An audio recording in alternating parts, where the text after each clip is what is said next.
প্রিয় শিক্ষার্থীরা, আশা করছি সবাই ভালো আছো। লার্ন উইথ মনিরের আরও একটি নতুন ভিডিওতে তোমাদের স্বাগতম। আমি আজকে অষ্টম শ্রেণীর একটি মজার সেশন নিয়ে আলোচনা করব, যেখানে আজকে তোমরা অ্যাডোবি ইলাস্ট্রেটর সফটওয়্যারের মাধ্যমে একটি পোস্টার ডিজাইন করা শিখবে। তো অষ্টম শ্রেণীর ডিজিটাল প্রযুক্তি বইটির শিখন অভিজ্ঞতা 3-এর সেশন 8-এ তোমাদের রয়েছে নিজেদের পরিকল্পনার পোস্টার ডিজাইন করি। তো চলো মজার এই সেশনটি শুরু করার মাধ্যমে আমরা পোস্টার ডিজাইন শিখে ফেলি। সেজন্য সর্বপ্রথম তোমাদের অ্যাডোবি ইলাস্ট্রেটর সফটওয়্যারটি ওপেন করতে হবে। অ্যাডোবি ইলাস্ট্রেটরটি ওপেন হলে আমরা ফাইল থেকে নিউতে চলে যাব। তারপর আমরা আমাদের প্রয়োজন মতো সাইজ নিয়ে একটি পৃষ্ঠা তৈরি করব। এবার আমাদের বইতে দেওয়া এই ডিজাইনটি আমরা এখন করব। তো ডিজাইনটি করার আগে তোমাদের কিছু কথা বলে নেওয়া উচিত। সেটা হচ্ছে, আমাদের অষ্টম শ্রেণীতে অ্যাডোবি ইলাস্ট্রেটর শেখার জন্য মাত্র 2টি সেশন দেওয়া হয়েছে। মাত্র 2টি সেশনে ইলাস্ট্রেটর শেখা খুবই কষ্টসাধ্য ব্যাপার।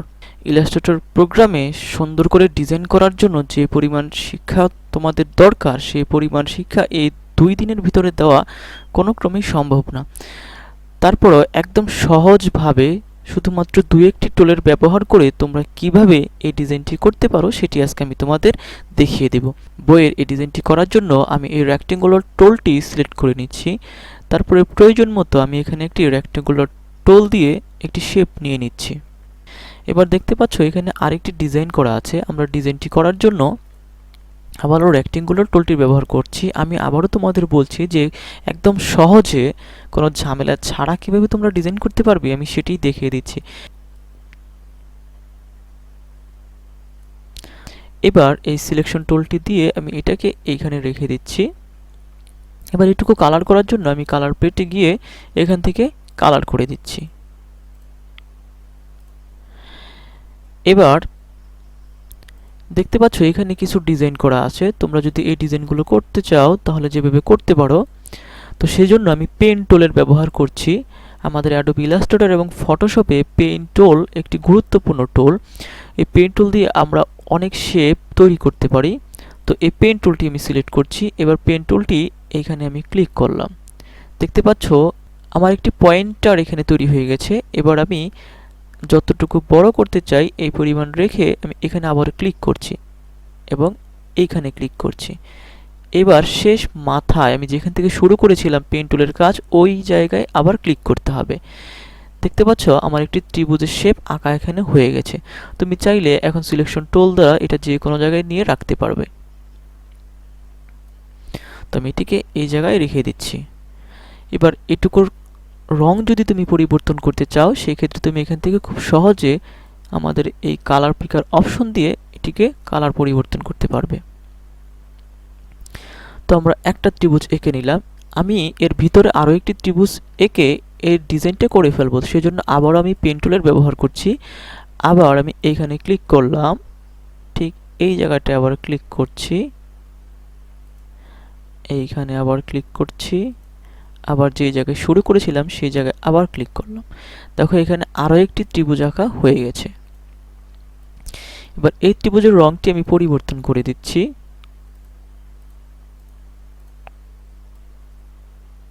এবার ত্রিভুজটিকে আমি আমার প্রয়োজন মতো দিয়ে দিচ্ছি। এবার আমি আবারও পেন টুলের সাহায্যে এর ভিতরে আরও একটি ত্রিভুজের শেপ বানিয়ে নিচ্ছি।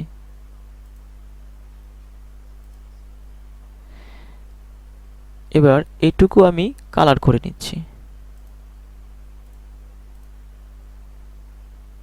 দেখতে পাচ্ছ তোমাদের বইয়ে দেওয়া ডিজাইনের মতো আমি একটি সুন্দর ডিজাইন করতে পারছি। তো এখানে তোমাদের বইতে এই রঙগুলো দেওয়া আছে, তোমরা ইচ্ছা করলে এই রঙগুলো ব্যবহার করতে পারো। এবার এই নিচে আরেকটি ত্রিভুজের শেপ দিয়ে আমাদের ডিজাইন করতে হবে। সেজন্য আবার আমি পেন টুল নিয়ে নিচ্ছি, এইখানে ক্লিক করলাম, এইখানে আবার ক্লিক করছি, এইখানে ক্লিক করলাম, এইখানে আবার পয়েন্টারটি শেষ করে দিচ্ছি। তো এইটুকুর কালার আমি নীল করে দিচ্ছি। এবার এর ভিতরে আমি আরও একটি পেন টুল দিয়ে আরও একটি ত্রিভুজ এঁকে নিব।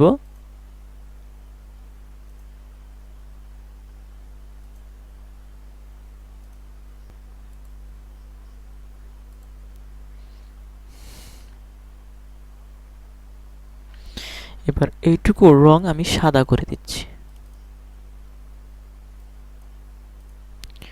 তাহলে দেখতে পারবে আমাদের বইয়ে দেওয়া শেপটির মতো তৈরি হয়ে গেছে। এভাবে তুমি যে কোনো ডিজাইন এই পেইন্ট টুলের মাধ্যমে এখানে করতে পারো।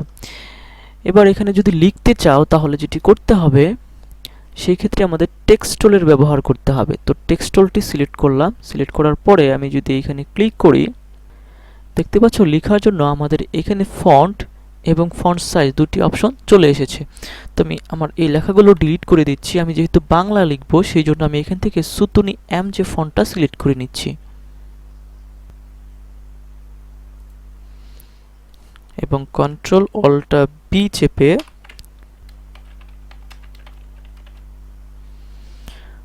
তো আমার লেখাগুলো অনেক ছোট ছোট হচ্ছে। আমি যেটি করব, এইটুকু সিলেক্ট করে এই ফন্ট সাইজ অপশন থেকে আমার ফন্টটি বড় করে নিব। অষ্টম শ্রেণী, বিষয় ডিজিটাল প্রযুক্তি,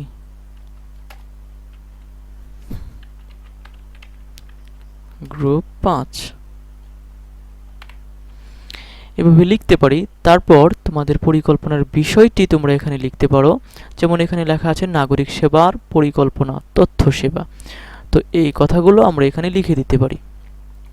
সেজন্য আবার আমরা টেক্সট টুলটি নিচ্ছি, এখানে ক্লিক করলাম। তারপর এখন শুধু আমি লিখব।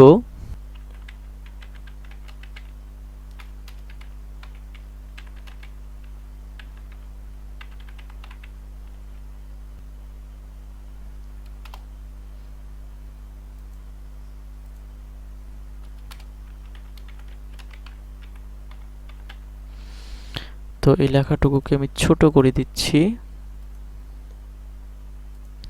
এবং পরিকল্পনা লেখাটিকে আমি বড় করে দিচ্ছি।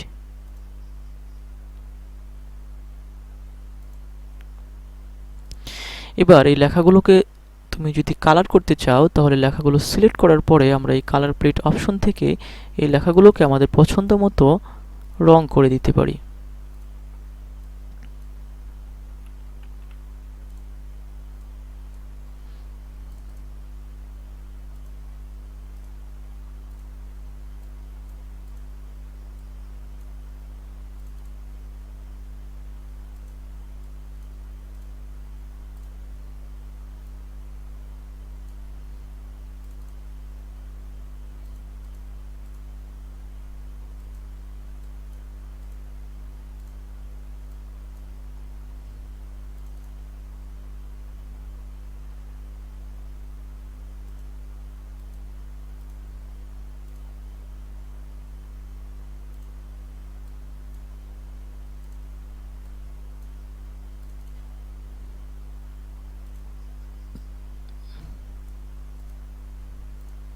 এইভাবে তোমরা চাইলে আরো অনেক কিছু এখানে ডিজাইন করতে পারো। তো তোমরা চাইলে এখানে কিছু ছবিও সংযোজন করে দিতে পারো।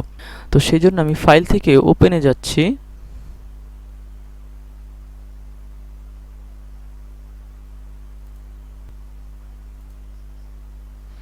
একটি ফুলের ছবি ওপেন করে নিচ্ছি এবং এই ফুলের ছবিটি আমি সিলেকশন টুল দিয়ে সিলেক্ট করলাম, তারপরে এডিট থেকে কপি করে নিলাম এবং আমি এই ফাঁকা অংশে এই ছবিটি রাখতে চাচ্ছি। তোমাদের বইতে এখানে আরেকটি ডিজাইন করে দেওয়া আছে যেটা তোমরা আশা করছি খুব সহজেই করে নিতে পারবে। তো আমি এখানে সেটির পরিবর্তে একটি ফুলের ছবি দিয়ে কীভাবে তোমরা অন্যান্য ছবিও এটিতে অ্যাড করতে পারো সেটি দেখিয়ে দিচ্ছি।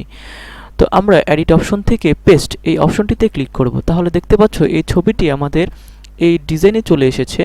এবার আমরা এটিকে প্রয়োজন মতো ছোট করে আমাদের এই ডিজাইনের অংশ হিসেবে অ্যাড করে দিতে পারি। তো দেখতে পাচ্ছ আমরা বইয়ের মতো করে একটি পোস্টার ডিজাইন করতে পারলাম। এবার এই পোস্টারটি আমাদের সেভ করতে হবে। সেই জন্য আমরা ফাইল অপশনে চলে যাব, তারপর সেভ এই অপশনটিতে চলে যাব। তারপর আমরা যে লোকেশনে এই ছবিটি সেভ করতে চাই সেই লোকেশনটি সিলেক্ট করে দেব। তো আমি ডেস্কটপ সিলেক্ট করলাম এবং এখানে একটি নাম দিয়ে দিচ্ছি।